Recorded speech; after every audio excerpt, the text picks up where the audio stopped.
ನಮಸ್ಕಾರ ಸ್ನೇಹಿತರೆ, ನನ್ನ YouTube channel VR Malpe vlogs ಚಾನಲ್ಗೆ ಸ್ವಾಗತ. ನಾನು ಮಲ್ಪೆಯಲ್ಲಿ ಬೋಟ್ನಲ್ಲಿ ಮರದ ಕೆಲಸ ಮತ್ತು ಇಂಜಿನ್ ಕೆಲಸಗಳನ್ನು ಮಾಡ್ತೇನೆ. ಈ ಚಾನಲ್ನಲ್ಲಿ ನನ್ನ ದಿನನಿತ್ಯದ ಜೀವನ, ಬೋಟ್ ಕೆಲಸಗಳು, ಮಲ್ಪೆ ಸುತ್ತಮುತ್ತಲಿನ ಪ್ರವಾಸಗಳು, ದೇವಸ್ಥಾನಗಳ ಭೇಟಿ, ಸಮುದ್ರದ ಅನುಭವಗಳು ಮತ್ತು ನನ್ನ ಎಲ್ಲಾ ದಿನನಿತ್ಯದ ಚಟುವಟಿಕೆಗಳನ್ನು ವ್ಲಾಗ್ ಮುಖಾಂತರ ನಿಮ್ಮೊಂದಿಗೆ ಹಂಚಿಕೊಳ್ತೇನೆ. ಇದು ನನ್ನ ಮೊದಲನೇ ವ್ಲಾಗ್. ನಿಮ್ಮ ಪ್ರೋತ್ಸಾಹ ಮತ್ತು ಬೆಂಬಲ ನನಗೆ ತುಂಬಾ ಮುಖ್ಯ. ವಿಡಿಯೋ ಇಷ್ಟ ಆದರೆ ಲೈಕ್ ಮಾಡಿ, ಶೇರ್ ಮಾಡಿ ಮತ್ತು ಚಾನಲ್ ಸಬ್ಸ್ಕ್ರೈಬ್ ಮಾಡಿ. ಬನ್ನಿ ಹಿಂದಿನ ವ್ಲಾಗ್ಸ್ ಆರಂಭಿಸೋಣ. ಹಾಯ್ ಎಲ್ಲರಿಗೂ. ಇವತ್ತಿನ ಕೆಲಸ ಏನಪ್ಪ ಅಂದರೆ,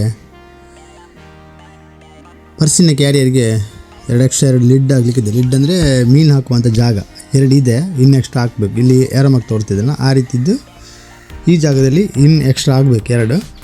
ಅದು ಓಪನ್ ಮಾಡಬೇಕಂದ್ರೆ ಸ್ಟೋರೇಜ್ ಒಳಗೆಲ್ಲ ಹೋಗಬೇಕು.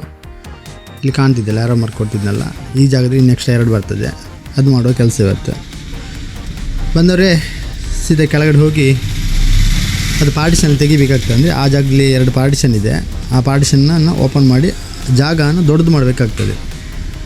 ಯಾಕಂದರೆ ಅದು ಮೀನು ಹಾಕಲಿಕ್ಕೆ ಬಾಕ್ಸ್ ಥರ ಬರ್ತದೆ. ಎದುರುಗಡೆ ಸಹ ಬಂದಾಗ್ತದೆ, ಆ ಕಡೆ ಸಹ ಬಂದು ಒಳಗಿಂದ ಏನು ತೆಗಿಲಿಕ್ಕಿಲ್ಲ. ಎಲ್ಲ ಒಳಗಿಂದ ಇದು ಹಾಕಲಿಕ್ಕಿಲ್ಲ, ಹೊರಗಿಂದ ಹಾಕಲಿಕ್ಕೆ. ನಾವೀಗ ಎಕ್ಸ್ಟ್ರಾ ಲಿಡ್ ಓಪನ್ ಮಾಡ್ತೀವಲ್ಲ ಆ ಜಾಗದಲ್ಲಿ ಮೀನು ಹಾಕುವಂಥದ್ದು. ಈಗ ಇದು ತೆಗೆದ್ಮೇಲೆ ನೋಡಿ, ಇಲ್ಲಿ ಏರೋ ಮಾರ್ಕ್ ಕಾಣ್ತಿದೆಯಾ, ಇಲ್ಲಿ ಬರ್ತದೆ ಆ ಲಿಡ್. ನಾನೀಗ ಮೇಲೆ ಏರೋ ಮಾರ್ಕ್ ತೋರಿಸಿದ್ನಲ್ಲ ಈ ಜಾಗದಲ್ಲಿ ಬರ್ತದೆ. ಅಲ್ಲಿಂದ ಬಂದದ್ದು ಸೀದಾ ಡೈರೆಕ್ಟ್ ಇಲ್ಲಿ ಕೆಳಗೆ. ಇಲ್ಲಿ ಪುನಃ ಅಡ್ಡ ಹೊಡಿಲಿಕ್ಕಿದೆ, ಅದಿನ್ನು ಮುಂದೆ ತೋರಿಸ್ತೇನೆ. ಸಾಧಾರಣ ಸೈಜ್ ಇದೇ ಸೈಜಲ್ಲಿ ಬರ್ತದೆ. ಇಲ್ಲಿ ತೋರ್ತಿದ್ದೆಲ್ಲ ಈ ಸೈಜಲ್ಲೇ ಬರ್ತದೆ. ಮಿಷನಲ್ಲೇ ಕಟ್ ಮಾಡಿಕೊಂಡು ಮಾರ್ಕೆಲ್ಲ ಮಾಡಿದ್ವಿ. ಮಿಷನಲ್ಲಿ ಕಟ್ ಮಾಡಿ ಹಲ್ಗೆ ಎಲ್ಲ ಮೇಲದ ಹಲ್ಗೆ ಫೈಬರ್ ಶೀಟ್ ಎಲ್ಲ ಹಾಕಿದ್ದ. ಫೈಬರ್ ಶೀಟ್ ತೆಗಿಬೇಕು. ಫೈಬರ್ ಶೀಟ್ ತೆಗೆದ ನಂತರ ಅದರ ಒಳಗೆ ಪುನಃ ಮರ ಇದೆ, ಆ ಮರ ಸಹ ತೆಗಿಬೇಕು. ಮರ ತೆಗೆದ ನಂತರ ಅದರೊಳಗೆ ಫೋಮ್ ಅಂತ ಬರ್ತದೆ. ಅಂದರೆ ಕೆಲವರಲ್ಲಿ ಥರ್ಮೋಕೋಲ್ ಹಾಕ್ತಾರೆ, ಕೆಲವರಲ್ಲಿ ಫೋಮ್ ಇದೆ.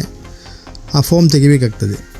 ಇದರಲ್ಲಿ 3 ಭಾಗಗಳಾಗಿರ್ತವೆ. ಒಂದೊಂದು ಸ್ಟಾರ್ಟಿಂಗಲ್ಲಿ ಮೇಲೆ ಫೈಬರ್ ಹಾಕಿರ್ತಾರೆ, ಅದರ ನಂತರ 1 ಕಾಲು ದಪ್ಪದೊಂದು ಹಲ್ಗೆ ಇರ್ತದೆ. ಅದಾದ ನಂತರ ಅದಕ್ಕೊಂದು ಆ್ಯಂಗ್ಲರ್ ಇರ್ತದೆ, ಕಬ್ಬಿಣ ಆ್ಯಂಗ್ಲರ್ ಬರ್ತದೆ. ಆ ಆ್ಯಂಗ್ಲರಿಗೆ ಸರಿಯಾಗಿ ಒಂದು 8, 9, 10 ಇಂಚ್ ಅಗಲದೊಂದು ತುಂಡಿರ್ತಾರೆ. ಆ ತುಂಡಿಗೆ ಆ್ಯಂಗ್ಲರ್ಗೆ ಒಟ್ಟು ಬೋಲ್ಟಾಗಿ ಈ ನಾವು ಮೇಲೆ ಹೊಡೆಯುವ ಮರ ಇದೆಯಲ್ಲ ಅದು ಅದರ ಮೇಲೆ ನಿಂತಿರ್ತದೆ. ಹಾಗಾಗಿ ಅದು ತುಂಡು ತೆಗೆದು ಆ್ಯಂಗ್ಲರ್ ಸಹ ಕಟ್ ಮಾಡಿ ತೆಗೆದ್ವಿ. ಆ್ಯಂಗ್ಲರ್ ತೆಗೆದ ನಂತರ ಫೋಮ್ ತೆಗಿಬೇಕು. ಅಂದರೆ ಇದ್ರ ಒಳಗಡೆ ಸೈಡಿಗೆ ನಾವು ಮರ ಇಡಬೇಕಾಗ್ತದೆ. ಅಂದರೆ ಅದು ಮೇಲೆ ದಡೆ ಬರ್ತಲ್ಲ, ಆ ದಡೆ ಅದರಲ್ಲಿ ಕುತ್ಕೊಳ್ಬೇಕಾಗ್ತದೆ. ಹಾಗಾಗಿ ಆ ಫೋಮನ್ನು ಅದಕ್ಕೆ ಲೆವೆಲಾಗಿ ಕಟ್ ಮಾಡಬೇಕಾಗ್ತದೆ. ಕಟ್ ಮಾಡಿದ ನಂತರ ಈ ರೀತಿಯಾಗಿ ಬರ್ತದೆ. ಅಂದರೆ ಇನ್ನು ಕೆಳಗಡೆ ಕಾಣ್ತಿದೆಯಲ್ಲ ಅದು ಪ್ಲೌಡ್. ಅದಿನ್ನು ಪ್ಲೌಡ್ ಪುನಃ ಕಟ್ ಮಾಡಿ ತೆಗಿಲಿಕ್ಕಿದೆ. ಈ ಸಾಧಾರಣ ಒಂದು ಈ ಸೈಜ್ ಬರ್ತದೆ. ಅದು ಆವಾಗ ತೋರಿಸಿದ್ನಲ್ಲ ಆ ಸೈಜಲ್ಲೇ ಬರ್ತದೆ. ಇದು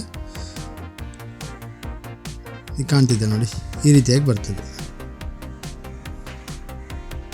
ಪುನಃ ಸೈಡಿಗೆ ಯಾವಾಗ ಫೋಮ್ ತೆಗೆದು ಸೈಡಿಗೆ ಈಗ ಮರ ಎಲ್ಲ ಕಟ್ಟಿದ ನಂತರ ಈ ರೀತಿಯಾಗಿ ಬಂತು ನೋಡಿ. ಈಗ ಮುಕ್ಕಾಲ್ವಾಸಿ ಆದಾಗ ಆಯ್ತಿದ್ದು. ಕೆಲಸ ಮುಗಿಲಿಲ್ಲ, ಇನ್ನೂ ಇದೆ. ಆದರೆ ಮನೆ ಹೊರೋ ಟೈಮ್ ಆಗ್ತಾ ಬಂತು. ನಾಳಿನ ವಿಡಿಯೋದಲ್ಲಿ ಮತ್ತೆ ಸಿಗ್ತೀನಿ. ಅಲ್ಲಿ ತನಕ ಟೇಕ್ ಕೇರ್, ಬಾಯ್ ಬಾಯ್.